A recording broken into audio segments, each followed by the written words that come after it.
तर या भीपेक्षा तीव्र आंदोलन या ठिकाणी आम्ही केल्याशिवाय राहणार नाही। आणि म्हणून अनेक विषय आहेत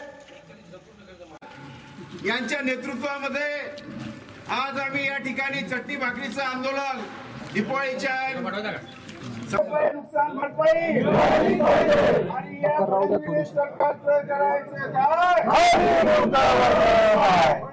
सरकारचं करायचं काय, शेतकऱ्यांना नुकसान भरपाई, शेतकऱ्यांना नुकसान भरपाई, शेतकऱ्यांची कर्ज माफी, शेतकऱ्यांना नुकसान भरपाई, शेतकऱ्यांना नुकसान भरपाई।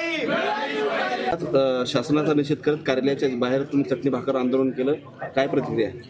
आपल्या सर्वांना माहिती आहे की हा दिवाळीचा सण आहे। शेतकरी बांधव मोठ्या प्रमाणात आपल्या वाशिम जिल्ह्यामध्ये सोयाबीन कापणीच्या आणि काढणीच्या लगबगीत गुंतलेला आहे। त्या बिचाऱ्याला सण माहीत नाही, फराळाचं माहीत नाही, दिवे, त्याच्या घरच्या लेकरांना फटाके माहीत नाहीत, कारण की इतकं मोठं संकट मागच्या 4 महिन्यात अतिवृष्टी त्याच्या परिवारावर ओढावलं होतं आणि त्यातून शासनानं जी तुटपुंजी मदत जाहीर केली त्याचं आपल्या वाशिम जिल्ह्यातील काही कास्तकारांनी निषेध नोंदवून ती शासनाला मदत वापस करण्याचा सुद्धा निर्णय घेतलेला आहे। अशा परिस्थितीत आम्ही शासनाचा निषेध म्हणून आज कलेक्टर ऑफिसमध्ये त्यांच्या पायऱ्यांवर बसून चटणी भाकर आंदोलन केलं आहे।